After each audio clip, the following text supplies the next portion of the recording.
There we go. Great. So, hi everybody. It's so nice to see you on this webinar. And I haven't done one of these in a long time. I apologize because it's fun to get together and ask questions, share insights, do all that kind of stuff. I've been so busy writing books and taking care of the Facebook group and writing, and I just hadn't gotten around to doing one for a long time. And about a week ago, there were a lot of questions in the group, so it just seemed, the right time to do one of these. So I love answering questions. So I can pontificate a little bit if we want, but I'm so happy to answer your questions. So get them ready. Some people actually sent some in, so I do have a couple here. But hold on, there's some more people. I'm just going to pin myself, so for the recording it just sees me. There we go. So I let's see, take your glasses off now. I need them for reading. So I wanted to start off with sharing with you an insight that or a little analogy. I love analogies. When you're sharing about the three principles, I find metaphors and analogies are such a great way to get the message across, because we really are talking about spiritual principles here. And a few months ago, I was asked by one of my neighbors to help with her 12-year-old son. He was having some difficulties in school, a bit difficulty kind of regulating himself, and the school wants to, send him off for ADHD, testing and all that kind of stuff, which they do way too much here, in my opinion. And so I just started talking to him about how the body works, and so I'm trying to adjust my language to kind of, think what would relate to a 12-year-old boy, how he would understand this, which is often quite useful, because I found, like kids' books, if you're trying to understand something, sometimes kids' books are actually really good to explain things on a level that we can understand. And so I was trying to help him to see that that our minds and our bodies have such wisdom in them, and how we get signals to let us know what's happening. And I was kind of trying to lay the groundwork to show him that our mind has a way of letting us know when we're off in our thinking. And so I was trying to think of things that happen physically through wisdom that let us know how to take care of ourselves. So I asked him, I said, when it's the middle of the day and, you have, a break at school, what's happening in your body? And, what's letting you know what time of day it is? And I was trying to get him to say, he was hungry. I said, yeah, what happens when you're hungry? And he says, well, your tummy goes all rumbly. I said, yes, right? Our tummy goes rumbly. It's letting us know that we're hungry and we should eat something. And then I said, and what happens when you're running around playing football? And it was funny because the day I was talking to him, it was actually raining outside. So it was back a few months ago in the winter. And he's English, but he grew up here in Israel. So he flips from one language to the other. So he was trying to think of a word to describe what happens in your body when you get hot. And he said, well, you start leaking. And I'm like, you mean sweating? He goes, yeah, sweating. It was so cute. He's trying to think of the word for sweating. So he said in his 12-year-old head, it was like leaking, because he was looking out the window at the rain. I said, yeah, so that lets us know that we're too hot and we should maybe take off our hoodie or, have a glass of water or something. And I said, and then what happens when it's time for bed and your mom is saying, go to bed, and you're like, I don't want to, and I said, our eyelids get heavy, right? And he goes, yeah. I said, what does that tell you? He says, well, it tells me I'm probably really tired. I said, yeah, do you see all that wisdom? It's amazing how our bodies are sending our signals. Like, for example, if your tummy is rumbling, it doesn't mean you're dying, right? Or if your body is sweating, it doesn't actually mean you're leaking. And if your eyelids are heavy, it doesn't mean you need surgery, right? So he started to understand that. So it was just a way of introducing this idea that when our minds are, overwhelmed or going too fast, the way we know that is because often it feels intense or very speedy or very heavy. And I asked him, what does it feel like for you when your thinking gets very fast? And he kind of went like this. He said, it feels very tight here. I said, yeah. So when you know that what that means is your thinking's just going too fast, then you just need to slow down. Like when your tummy rumbles, you need to eat something. It's just information. You know, it's just a really good way of understanding how the mind and the body connect. And it's all good. You know, it's just information for us to make use of. And I think that's really been one of the kind of a theme of many of the insights I've had since I've been around the 3 principles, of like understanding that, you know, like Sid Banks said, that, you know, learning not to be afraid of our own experience, you know, it changed the world. And it certainly changed my world, because I can still get the odd twinge, you know, or a bit of a stomach thing, or, you know, my shoulder can get tight or something like that. You know, I'm human and these things happen. But understanding now that I don't have to be frightened of it, and that that it's just my body letting me know that maybe, you know, I'm overthinking something, or maybe I'm not even conscious of it. It's just, you know, something's like building up, and it's like a learning to recognize that has enabled me now to not have to go into those big pain flare-ups anymore, or to have a IBS flare-up, or, you know, be so, shoulders have them so tight that you have to run off to the chiropractor or massage or something. And it's made life so much easier and more comfortable to, you know, understand these signals. So I just wanted to start off with that. You know, there's little analogies. I find analogies are so useful to understanding, you know, the principles and also how our minds and bodies work. So there you go. Does anybody have any questions on that, or a question they have that's, you know, they would like to share and address? You can either put up your little yellow hand, or wave to me, or or just unmute and start talking. So any questions? Yes, I see. Is it Angela? You're waving at me? Mm-hmm. Is my mic on? Yeah, I can hear you. Yeah. Okay, all right. Well, just like off of what you just said there, like, did you ever have the experience of being like, when you're so petrified of your symptom, the way I sort of describe it is, it feels like my own body traumatized me, in the sense that when you are so scared of the symptom, like the pain of the symptom, to the point where you're absolutely petrified to move because you can't bear any more pain beyond what you've already experienced. Like it feels like as if your own body has traumatized your mind. Like, you know, it's such an extreme level, you know, like I logically understand that's such an extreme level of fear, but that the hypervigilance that kicks in there. Just trying to get my head around how to not have that automatic reaction. You know, it really wires in there. Yeah. I did have that a few times, like when I'd have these back pain flare-ups, like back spasms that were off the chart. I would scream, you know, like, and there's no one there to hear me. It would just be like an involuntary, you know. And I remember 2 or 3 of those occasions when I literally got stuck because I was so frightened to move, because the pain was off the charts if I tried to move. And one time I remember I was still living in Los Angeles, and it was I think a Saturday morning. I was just, you know, I used to do a lot of yoga when I lived in California, and so I had a yoga mat, and I just, one Saturday morning, I just got the yoga mat out and put it on my living room floor. I had hardwood floors.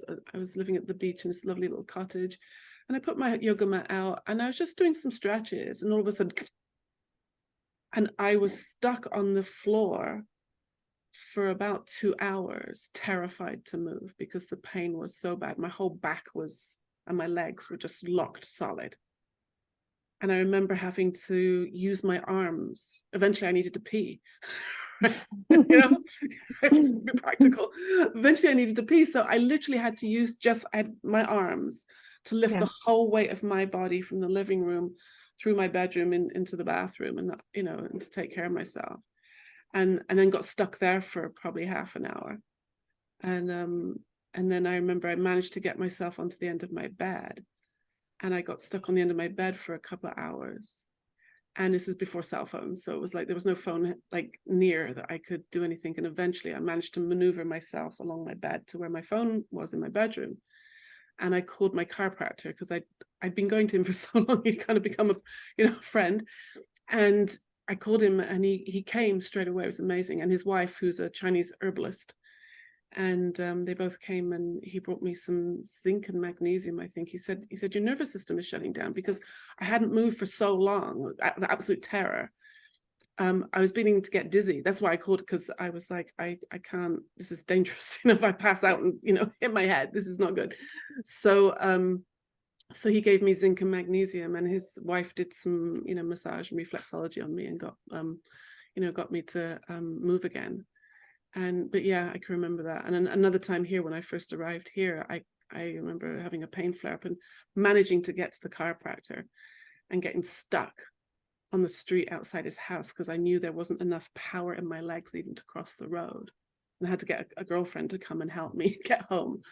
You know, and thinking like, you know, sooner or later, I'm just going to be paralyzed, and this is going to be my life.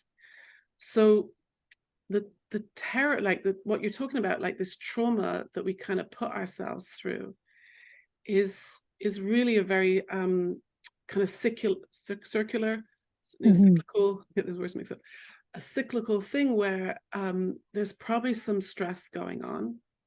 You know, usually, like if I got honest about myself before these kind of events, there was probably some prolonged stressful thinking. Before that, there was probably some overthinking. Before that, there was probably some unresolved grief or resentment or fear or insecurity of some kind. So you can see, like, looking back, hindsight, you know, this is what, 2020, right? Looking back, you can see how the progression of the stress is getting worse and worse. And like I was explaining to that kid, you know, our body is sending us signals. And I bet there were signals before I went into absolute, like, paralyzed, you know, locked up, can't move state. There probably was a bit of IBS, or there was some like twinges, or there was probably something I just was innocently I didn't know how to read those signals. So I would scare myself even more. So if someone is in one of those situations, one of those kind of pain flare-ups, I would say it's not the time to start working it out and learning what to do, right? You want to be nice to yourself, as nice as you possibly can, to not escalate it any further. You know, breathe slowly and deeply, trying to get some oxygen back, you know, oxygen moving through the body. Like I say, I'm not a doctor, but these are just things I've learned with through my training as a trauma counselor. Even just when you're in that kind of crisis, we usually breathe, you know, fast and furious and very shallow, and then that continues to send danger messages to the brain, and so the muscles stay tight because it thinks we're, you know, in danger. So as much as you can, slow your breath down, and the out breath is always, it's important to have the out breath longer than the in breath, because this is just what I learned in trauma training. But you know, when you breathe in, especially as when you breathe in quickly, like if you had a shock, that sends a message to the brain you're in danger. You know, surprise, even if it's a fun surprise, we go like that, right? And it's the brain is learned to interpret that as continued danger. We're not safe. But think about, you've just had a lovely big meal with your friends, and you just come home and you go, you know, and you just flop on the sofa. You know, we just go, oh. That out breath we're relaxing. It lets the brain know that we're safe. So in those moments of crisis, as much as we can, we want to calm the nervous system down by longer out breaths. Obviously, you have to breathe in as well. It doesn't work, you know, you don't want you passing out. But and I'm not into breath work or anything like that. It's just in those crisis moments, That would be useful. To, if you're aware of any catastrophizing type thinking, just to step out of it and be an observer and just watch that go by, because it really isn't going to help. It's not the time to work stuff out. And you know, so being kind to yourself.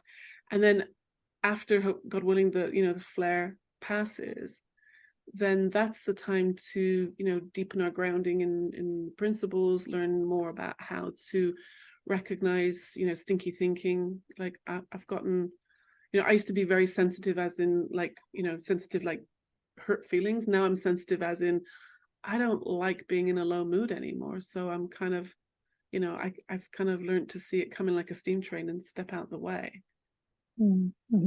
So does that answer your question? Yeah. And like when you talk about, I've heard you talk about like that hypervigilance that you experience when you'd hear someone walking behind you, sort of as a response to your own experiences that you had in your life. Did you eventually just, was it just your working with the principles that allowed you to get your system calmed down and not have a response like that anymore? Or do we continue to have responses like that, and it's more a choice of how we react back to them? I'd say both. My experience is that it really had gone away for a long time, like 10, 15 years it had been gone. And it came back that one time when I was walking in the park, which is why it was a bit of a shock, because I thought, because my first thought was like, I thought I was over this, like I do all this work and I help other people. And see how I immediately reacted. And looking back, I think it's possibly because now, I do this kind of work. I'm often telling my story, so it is more on my mind. I hadn't really thought about it, and because I was working in the movies, and thinking about my trauma wasn't like on my radar, all day, every day, like not all day like it is now, but like it wasn't in my repertoire of things I thought about very much. Thank God, it had gone away. I'd recovered. And then that story happened, gosh, it was before COVID, so I'd say at least 3-4 years ago, and it has not happened since, because I felt in that moment it got filed. I don't know how else to describe it, but that automatic response I had to those men, like, for those who don't know the story, I was walking in the park and just like 8 o'clock or something in the morning, 2 men were jogging around me and just continued their conversation around me, and the sound of footsteps behind me kind of jolted me, because that was, a memory from when I was attacked. And it hasn't happened since. And the insight I had in that moment is like, it's just part of my history. This thing happened.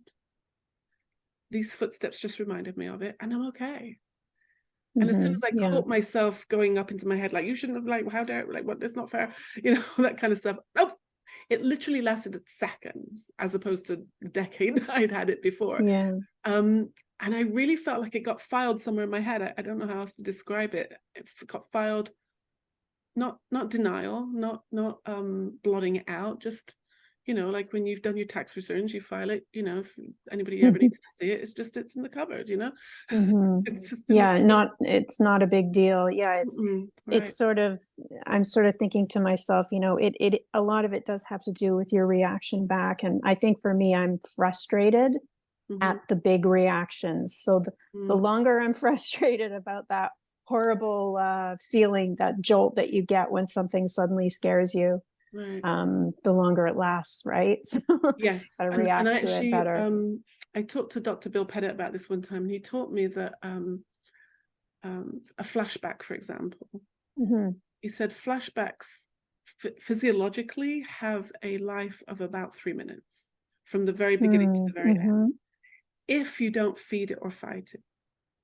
Okay. So, if flashbacks is part of, what you've been through or going through, then 3 minutes is tolerable. I'm not saying it's pleasant, but if it's going to be 3 minutes, you can get through it. Like they say, you can do anything for 5 minutes, that would appall you for the rest of your life, but you can do it for 5 minutes, right? So 3 minutes, we can all get through 3 minutes. We all have the resilience and courage to get through 3 minutes. And just tell a quick story about that. Are you familiar with, there's a 3 principles, he's a psychologist actually now, Ofer Meir, he's here in Israel. I don't know if you've ever heard his story. He was, we have conscription here in Israel. So every kid between the ages of 18, 19, 20 have to be in the army. And when it was his turn, it was during the Lebanon War, and he was a medic in his unit. And he's what, 19, 20 years old. And he was out on maneuvers and they were ambushed. And everybody in his unit was killed in front of him. And as the medic, he's running around trying to save his buddies. And he was hurt severe. He lost his eye. He had a severe head injury. And he's, you know, lost his eye. He's trying to help people, and they were all killed. And he was rescued and helicoptered out, and thank God, you know, saved. He has a glass eye now. He then trained to be a psychologist. He works with children in a hospital in Tel Aviv now, and with veterans in his spare time. And we had a conference here in Israel, a 3 Principles conference a few years ago, and he came and told his story. And he said, you know, I still get flashbacks sometimes. And this was 12 years after the war was over. And he said, I get them about 3 or 4 times. And then he hesitated, and I was thinking, what's he going to say? 3 or 4 times a year, 3 or 4 times a month? He said about 3 or 4 times a day. Wow. And he said it with a big smile on his face. And so someone asked him, they said, does that mean you've had one while you've been standing here talking to us? He goes, yeah. So now this was, you know, 5 or 6, 7 years ago. So he might not get any now, I don't know. But he had learned to not react. Mm-hmm. And then he told us a story about how he'd gone with some buddies to Barcelona for a weekend. And unbeknownst to them, it was Spain's national holiday. And when they came out the airport, you know, there were fireworks, mm-hmm. and, you know, so explosions, you know, his nervous system did get activated, you know, like me, it's like part of your history. And he learned what to do. He just like sank to his knees on the curb of the, you know, like outside the airport where you're waiting for a taxi. And he just breathed his way through it. And literally 3 minutes, because he didn't feed it or fight it, it passed, mm-hmm. and he went off and had a great weekend with his mates. Now, had he not understood what was happening, I can imagine he'd be like in an ambulance on the next plane home, you know, like all kinds of things would have happened. But when you understand what's happening, you don't have to be frightened of it. You can breathe your way through it. It's going to pass. And then, you know, like eventually, I know for a lot of people, flashbacks have eventually gone away, you know, that the nervous system learns to regulate itself, and it's not an issue anymore. Thank you. You're welcome. Thank you for the question. Yeah. Anybody else? Who's next? Wants to ask a question? Let's see. You can ask about the principles, about physical stuff, about anything's on your mind, anything you've read.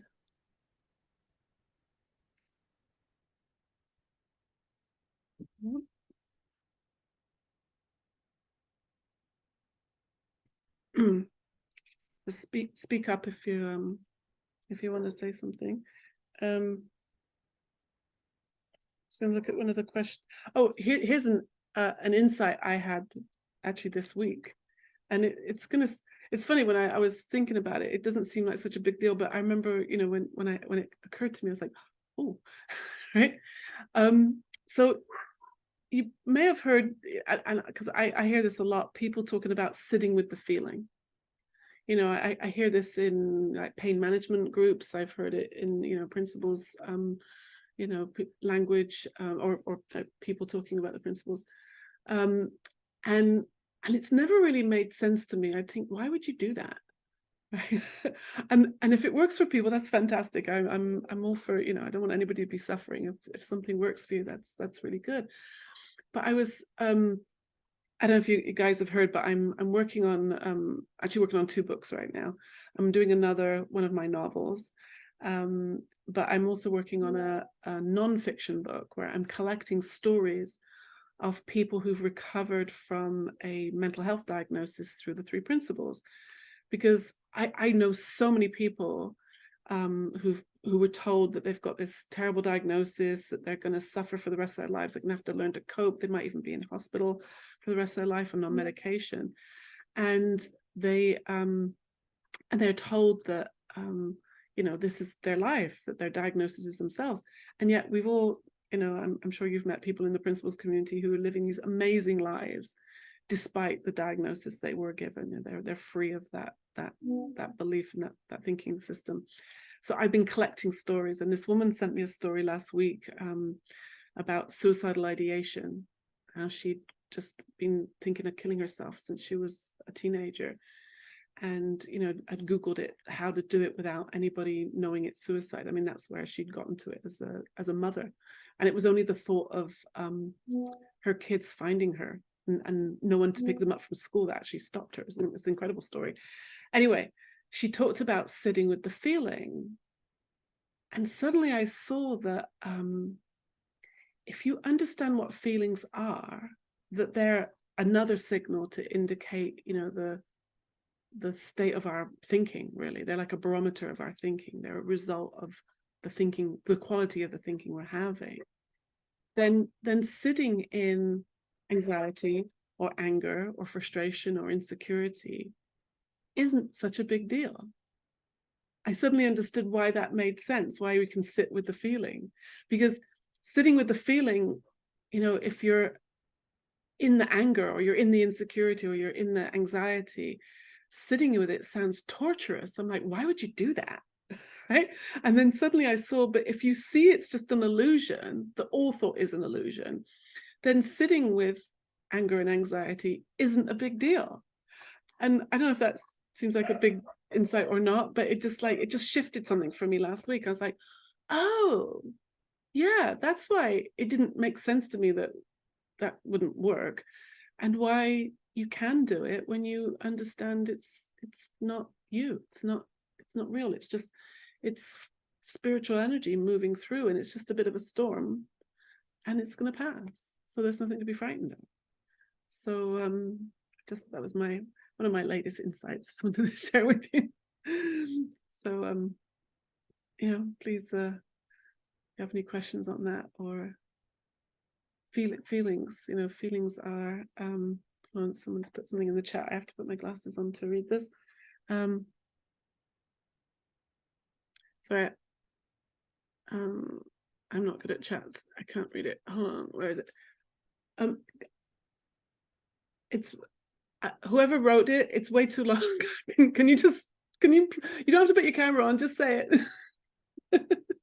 Can't be brave. It's just your thinking that's stopping you. I can read it if you want. Yeah, go on. There you go. Hold on one second. It says, hello all, I haven't any question. Can you hear this? Yeah, go ahead. Okay, sorry. Hello all, this is from Rachel. I haven't any questions to ask, but wanted to come on the webinar to endorse everything you say as someone you have helped. Hannah, I am so grateful for this understanding. So when I do get symptoms, I can see it for what it is. Also, when I get caught up in it, I am much more kind to myself as I see that I'm in a different level of understanding. Hannah, you have given me an analogy of mirrors, and I see everything so clearly now. The best thing is knowing it all will pass. And that was from Rachel. Thank you. You're welcome. Thank you. Yeah, because sometimes, like, we're human and we get caught up sometimes, we all can. But when you know it's going to pass, kind of takes that edge off. Whereas before, I think I was walking around with this quiet fear in the back of my head that one of these days I would have one of these pain flare-ups where it's kind of paralyzed and it wouldn't go away. And I'd be stuck, not being able to move my legs and stuck with, other things, other physical stuff I was dealing with. And that would be my life. And I never freaked out about it, but I'm seeing now that that's quite a burden to carry around. That fear that you might be, incapacitated for the rest of your life and dependent on other people is, when you're used to being independent, that's a heavy story to carry around. But I see now it was a story. And Right. actually, there's something thank you for reminding me, because something I wanted to read also. In my research for this book about mental health diagnoses, I was reading this paper. There are actually quite a lot of published three principles papers in medical journals, and this one was written by this paper is written, hold on just a second, it's written by Thomas Kelly, Bill Pettit, Judith Sedgman, and Jack Pansky. If you're interested, just let me know, I can send you the link to it. It's in the a medical journal called Spiritual Psychology and Counseling. It's got a very long title, so I'm not going to read it to you, but it's kind of like an introduction to the principles and for professionals. And I was just reading it. There's lots of really great stuff in here, but this one sentence just really jumped out at me. And it's a quote from Judy Sedgman, who, if those of you don't know, she knew Sid Banks, and she's been teaching these principles for decades. She's a PhD psychologist. And she says, the study of the three principles is about what happens before there is any content. That is, before the formation of thought. And it just jumped out at me that, because, often we, you hear people talking about, I get it intellectually, I get it up here, I just haven't had my insight yet. I don't get it, I don't get what you're talking about. I get that there's three principles. I get it's going to pass. I get it's just thought, but, and then comes the but. And we all have a but. I know I had one when I was, and I probably have some minor ones lurking somewhere still. But if there's a but, it means we don't get it. And so what she's saying is that what it's really about is what happens before there is any content. That is, before the formation of thought, that these principles really are spiritual principles. There's a formless energy, which I do not pretend to understand, but it's, like I say, this is always when I start moving my hands around, because there's this formless energy that is loving and kind and creative and infinite and has all the answers, and it knows everything. Like I had a spiritual teacher once who used to say, God or mind or whatever you want to call it has already seen the movie. He knows how it's going to end, so there's no need to worry. Right? I was like, okay. So when you know it's going to pass, and it's going to, you end with you being taken care of, then it's much easier to let go and just see it as spiritual energy moving through. And then now I have a much more, I don't know if relationship is the right word, but much more confidence in that formless energy before thought, because that's what really understanding the principles is really about. Yes, we can get into the technical stuff of thoughts and feelings and consciousness going up and down, and that stuff is very useful and very I find very supports this idea. But when you start seeing that there are spiritual principles, and we are in essence that that natural nature, universal divine mind before the content of the thought, I find that that's really where the comfort, I've found comfort anyway. So thank you, Rachel. You just reminded me of that quote. Jackie, I think you have your hand up. Yes, thank you. Just wondering about your journey. And I have read 1.5 of your books, and so I do know a little bit about you, and read some of your YouTube. But how was the principles brought to you, or how did you find the principles? And is this something that you work on every day, or are you just living your life and the principles are there to pull you, or to, I don't want to say the right words, but to be there in case you're having, a little stinky thinking or Right. something. So I guess it's kind of a two-part question. Yeah, thank you.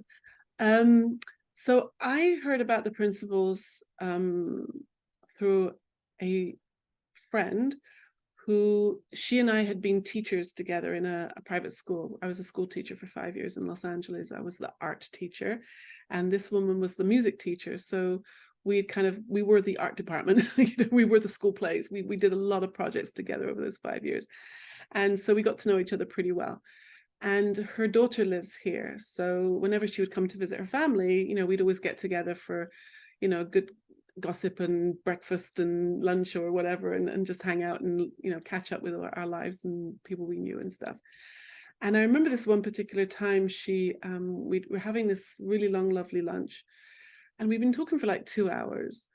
And then we went to another coffee shop afterwards for some reason. I can't remember why now. But, and then she said to me, she said, I just went to this workshop and I think you'd really like it. And at this point, I have no clue what she's talking about. I really, she didn't hint what it was at all. And we'd been talking about all kinds of things. So I had no clue. I said, what was it? And she said, well, right. Like when someone puts you on the spot and gets you to try and explain the 3 principles, sometimes it's, a bit daunting. Even if you work in the field, it could be like, and she didn't know what to say. And I said, here we are, I'd been speaking for 2 hours, and then suddenly she was speechless. I said, well, how good was it if you can't even tell me what it was? And she said, well, so I started giving her some clues. I said, is it a diet? And she goes, no. I said, is it exercise? And she goes, no. I was like, is it a philosophy? And she goes, yeah, well, kind of. And she got a pen out and she wrote on a napkin from the coffee shop. She wrote Sydney Banks, Mind, Thought, and Consciousness. And I remember she pushed the napkin across the table at me and she said, go look this up. I think you'll really like it. And I really wish I'd kept that napkin because I'd have it in a frame now. But she's moved here now, so maybe I should get her to write it out again. But I came home, I literally sat here and sat at my computer after we said goodbye. And I don't know if I Googled Sydney Banks or I put it into YouTube, but I remember watching, and I don't even know what it was. I watched a Sid video. And I remember sitting here thinking, that's it. This is what I've been looking for. Because, I'd been coaching people for 30 years and I'd done all kinds of other certifications and, programs and techniques and methods and you name it. I tried it for my own personal, work, my physical pain, my work with others, Course in Miracles and the Enneagram and, creative writing and meditation and Pilates and, all kinds of stuff I tried. And I knew that the problem was in my thinking. I'd known that for a long time, but I thought I had to do something about my thinking. I thought I had to do something to, whether it was reframe it, change it, manage it, push it away, denial, sit with it, whatever the latest thing was. And that was exhausting and it was really hard work. And so one of the, I guess the first real insight I had from just listening to Sid talk was that you don't actually have to do anything.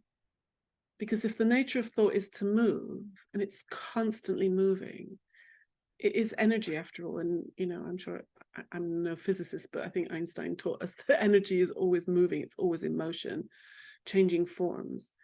And so like what I was saying just now about this the formlessness before the content of thought, it comes into our minds and takes a form. And that form could be anxiety, it could be pain, it could be an image, it could be, there's all different forms that the spiritual energy can take.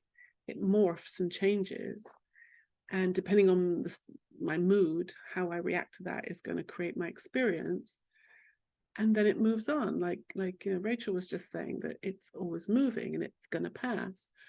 I suddenly saw that I didn't need any of those techniques anymore. I was actually an Enneagram life coach. That was my latest qualification. I have a diploma in Enneagram diagnostics, if that means anything to anybody. And I have not looked at an Enneagram book or an Enneagram video or anything since, because I just didn't need it anymore. When I understood how it works, when you see that something's moved on, you don't have to do anything about it. So that was my initial introduction. And I fell in love with it straight away. And I don't know if you're familiar with the name Charles Rosenblatt. He's one of the organizers of the London conference. And he had just written a book. It's not so much a 3 principles book. It's more about how his first wife died of cancer and he was left with 4 small children. It's a fascinating story. And he'd come here to promote the book. And so I offered to help promote the book. And me and his daughter kind of got together and put on some events for him to speak. And so I kind of cornered him one time and I said, I don't know what to do. I love the principles. What do I do? I have no qualifications, and he said, if you can get yourself to London, I'll give you a ticket for the London conference. And that was like, I don't know, 6-7 years ago now. And I was so grateful for this gift of the ticket that I offered to be a volunteer at the conference, which is a wonderful thing to do if you ever have that, if you ever want to get involved in a community or an organization, volunteer. You get to see behind the scenes, you get to know everybody. That first conference, they had an after party for all the volunteers to, as a thank you. And at the end of that first conference, I'm sitting talking with Michael Neal and George Pransky and Linda and Bill Pettit, and got to know everybody. And I was just like, I haven't looked back. And as for day-to-day stuff, I do not listen to Sydney Banks every day. I've read all his books and I've probably read them all a couple of times now. But it's not like I have to do my 3 principles reading today. I have to listen to a podcast today. I don't do it like that. I know people, in fact, I've spoken to a lot of women who are like, I listen to Sydney Banks all day, and if you're listening and reading in order to get something, it's probably not going to work that way. What I found is like, it just washes over me. And every now and again, I'll do a course or I'll, book a session with one of my mentors and, check out some questions, or, my grounding gets deeper, and or maybe I'm starting something new with a business idea, and I'll check that out with them. And it's more organic. It flows, which I think kind of fits with the idea, because there's nowhere to get to. There's no like qualification. There's no certificate, right? It's there isn't a chapter to finish and start the next one. It really is, we're all going at our own speed, and we're all going at, we can only share what we know and what we see to be true. And so it's been a very organic experience now. I'm very, very grateful to it. It's become my my occupation, and the writing and all that stuff. It's like opened up a whole community of amazingly wonderful people. And, I get to speak to people all over the world, and working in it, I guess I do get to talk about it most days with someone. So, yeah, okay, thank you. Okay, thank you so much. Mm-hmm. Yeah. Let's see. I can pick on someone. I think you have something in the chat again. Did you want me to read it to you? Yeah, Yeah. please. Can you? I'm Okay, and useless. I think this is a question too, so hold on one second. Mm-hmm. This is from Steve. He says, hi, everyone. Thank you for this opportunity, Hannah. In your coaching, what is the most common issue underlining the presenting problem you have found, and how have you addressed it with a client who is not familiar with the principles? Apologies, I'm in a room with others where I cannot say it out loud. Got it. Thank you for reading, and thank you, Steve, for the question.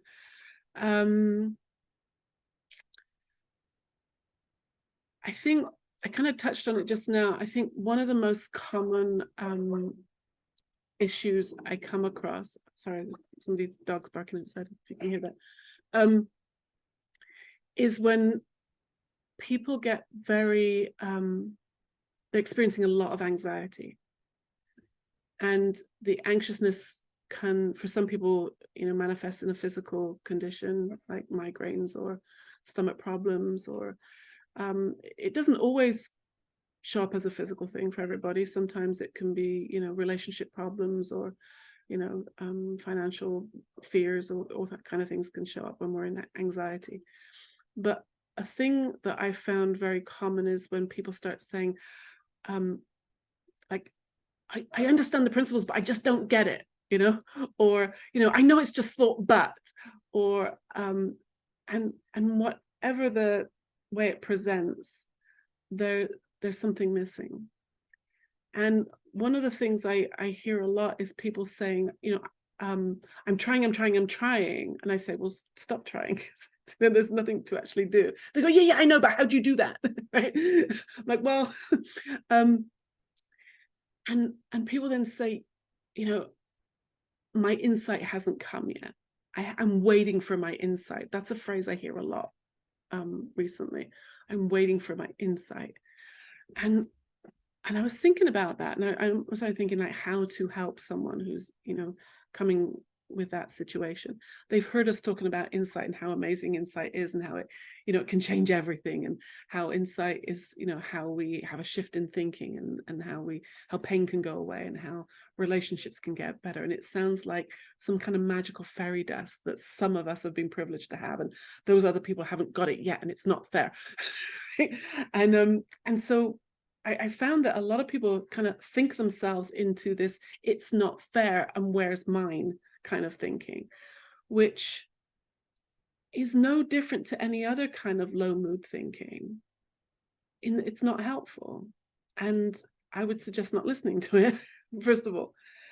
And so one particular client I was talking to in a coaching session like this, and I was trying to help her, I said, I can't remember how it went now.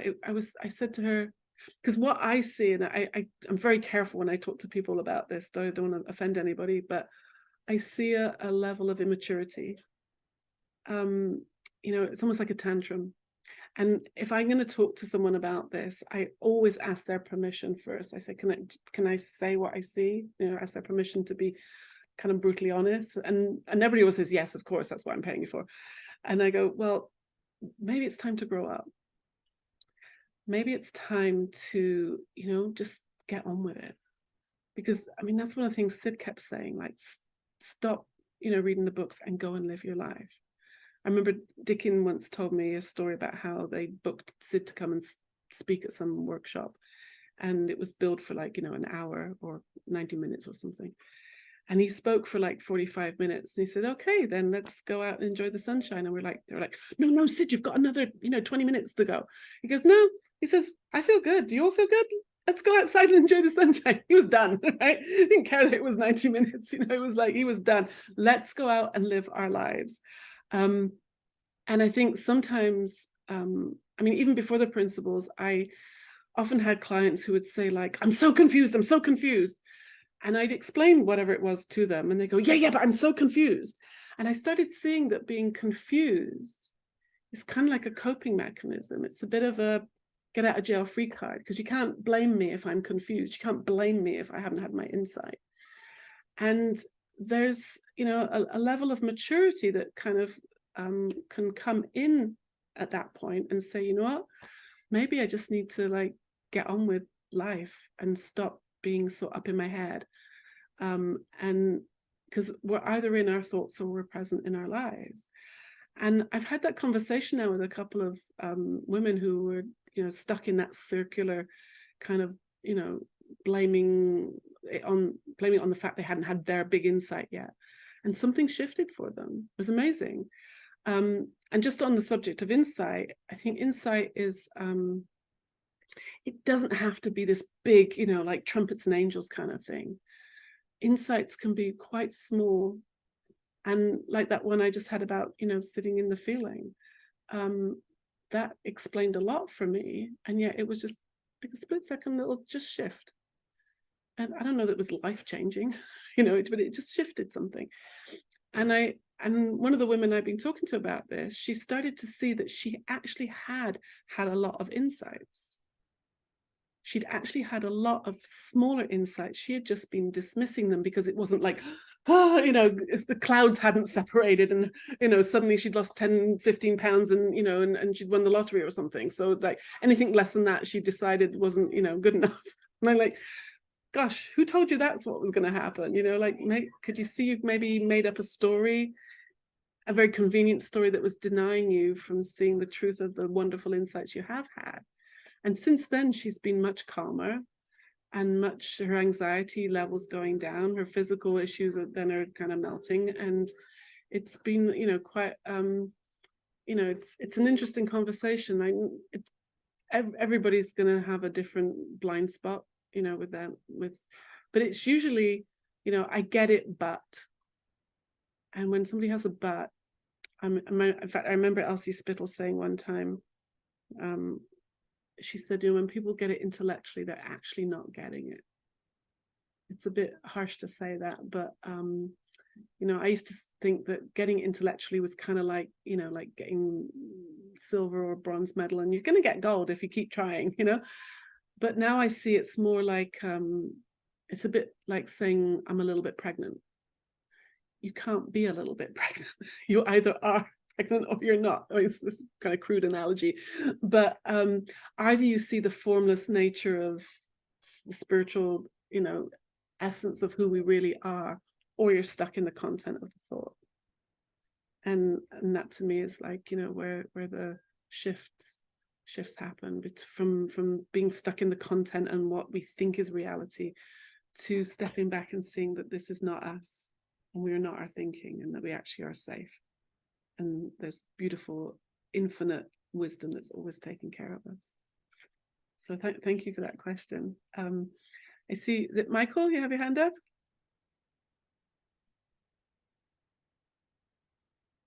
Michael, did you want to share something? I do. No, I think Rachel. Oh, was it Rachel? Sorry, I thought it was Michael. But I can ask also. Yeah. Yeah. So I've been thinking about this for a long time, and so my skin condition, which is almost 90% better now. Wow. Yeah, but I noticed that when I eat certain things, it sort of comes back, and when I quit, it gets better. Mm-hmm. So if it's my thinking,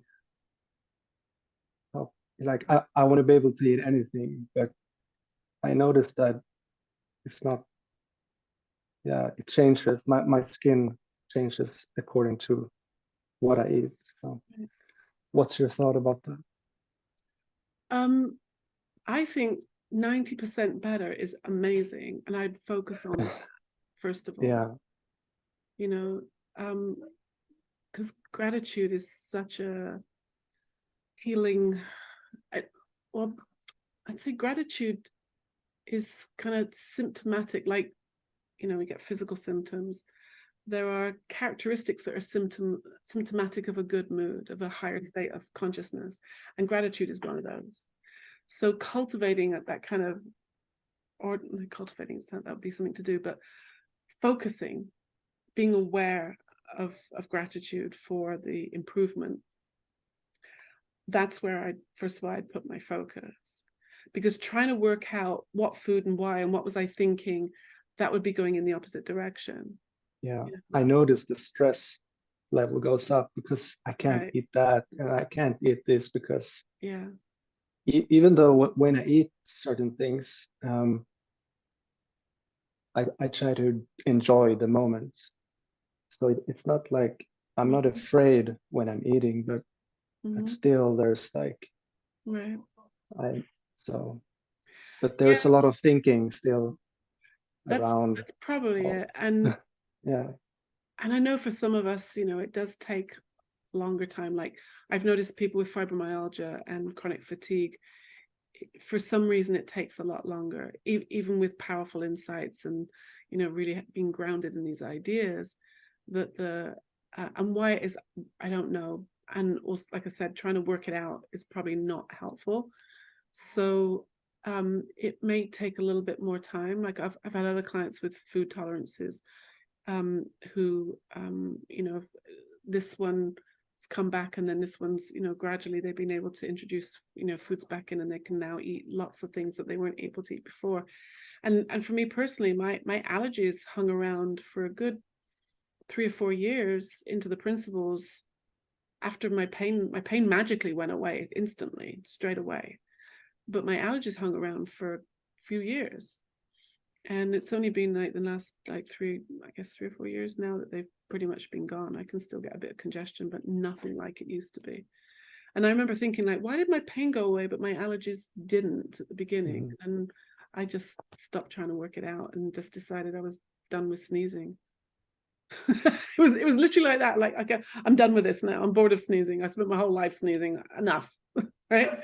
And it kind of started getting better after that. And I don't know why or if that had anything to do with it, but you know, in its own time. And I think you're doing amazing. So just keep doing what you're doing, and I'm sure there's going to be more you know, more healing there. Yeah, Thank it's you. so easy to focus on like on the negative instead of Yeah. seeing the Yeah. achievements. Yeah. But Yeah. yeah. So All the black spots, it's easier to spot than the white spots or something like that. yes. That's- Right, like, because like, you know, in a piano you have black and white keys. You need both of them to, you know, make the music. But Yeah. but just yeah, I'd focus on what amazing, you know, amazing progress you've made. It's incredible. Thank you. Yeah. Thanks to you also. Thank you. Yeah. Yeah. Yeah. I see Jackie and Rachel have their hands up, so I don't know who was first. Go ahead.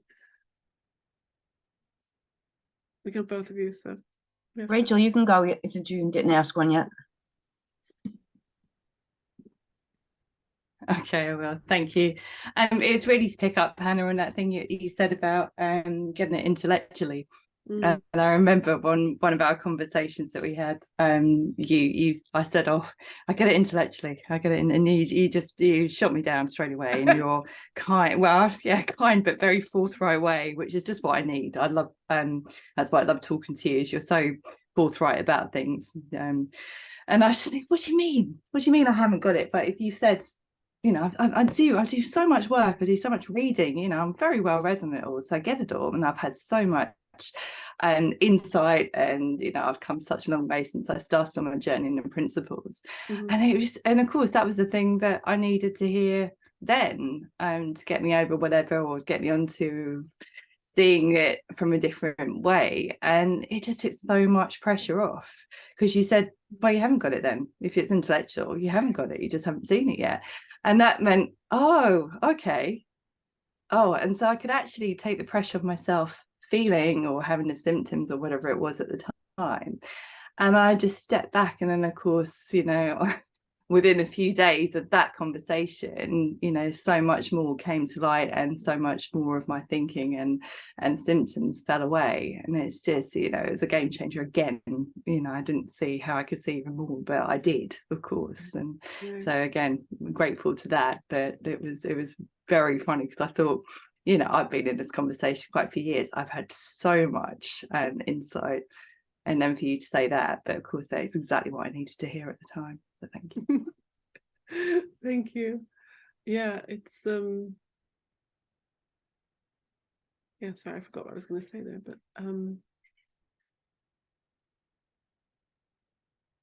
yeah, thank you. It'll come back to me in a minute. I was going to say something. Yeah, is it Jackie? Yes. Hi. Did you have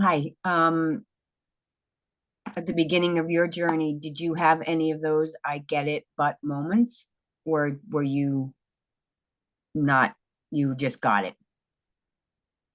I remember one of the first interactions I had with a Three Principles teacher was Dr. Mark Howard. And if you know that name, he's a lovely gentleman, lives in Northern California. He's a PhD psychologist. And he very generously gave me some time. This was on Skype, so this is a while ago. And so my but was hormones, which is funny, like, because we've just written a book about it. Because I was just going through menopause when I came across the principles, and I was in a really bad way. I mean, I had such brain fog and such horrible moods and hot flushes and the whole thing. And I remember thinking, I don't care if HRT gives you breast cancer. I can't function. I don't want to, you know, I wasn't suicidal, but I was like, you know, I didn't really care anymore. Right? And I remember my first question to him was like, I get it's thinking, but what about hormones? You know, like, get out of that one, you know, because hormones are making my temperature change. And hormones, I mean, men have hormones too, you know. Hormones were affecting my thinking and how my body was, you know, changing at that time. And Mark is so sweet. He went, he said, no, it's still your thinking. I was like, huh? And then he told me a story about one of his colleagues who's going through menopause and how she realized that her body was going through changes. You know, this is what happened. It's normal and natural. But her thinking about it, you know, if she catastrophized it, as we, you know, therapists call it, if you get really stinky thinking about something, and not just hormones, it could be, you know, finances, or, you know, angry teenagers, or whatever it is. If there could be the situation, and then as they're thinking about it, that's what's creating the experience, and quite possibly escalating, like I was talking about, you know, earlier. And it just kind of like put me on this journey of understanding the physical stuff, and the, you know, I don't know if I was even aware that my pain had gone away at that point. No, because it hadn't, because it was before I did the One Thought course. But that was like my first, like, only but, or I vocalized it anyway. There have been other times when, I remember another time that I was reading lots of research at one point. I kind of felt like I had to learn and gather everything, because what if someone asked me, you know, what glucocorticoids are, and I don't know what they like. And then it suddenly dawned on me that, you know, my pain went away without me knowing any medical terms or anything. So I didn't really need to. I mean, it's useful to know. You know, I've learned a lot, but it's not necessary. It's not essential. And anyway, I was reading some research about this guy who really helped people with chronic pain by visualizations. And I got kind of a bit seduced by it for about 10 minutes. And I kind of like thought, oh, wow, like, because, you know, explained how the brain is visual processing, and George had just had his stroke at that time. And I was thinking, well, I bet George has, you know, physiotherapy to like help him, you know, walk again. And I checked it out with Aaron Turner. And I remember Aaron was kind of pretty blunt with me. He just said, he's like, no, like, and as he was talking, I can't even remember what he said, but I just suddenly got it much deeper. There isn't anything that isn't made of thought. There isn't anything. There are no exceptions. That's what I got out of that little trip down, you know, almost into a technique. And since then, I've been called a 3 principles purist a few times recently, and I don't think it was meant as a compliment, but I'm going to take it as one, because I think I don't see the need now to combine this or mix it with anything else. There are, you know, I'm not saying I don't know anybody who gets the principles completely. I'm still a novice and learning, you know, but I see enough to know that I don't need to combine this with anything else. There are no, you know, buts in that area anymore. Okay. Sorry. Thank you. Yeah, you're welcome. I'm enjoying that book right now. The hormone book? Yeah, Thank you. I'm savoring it too. I just read a little bit each night, and it's kind of like exactly where I'm at with that part of life. Yeah, sure. Let me know if you need any help. Yeah. Thanks.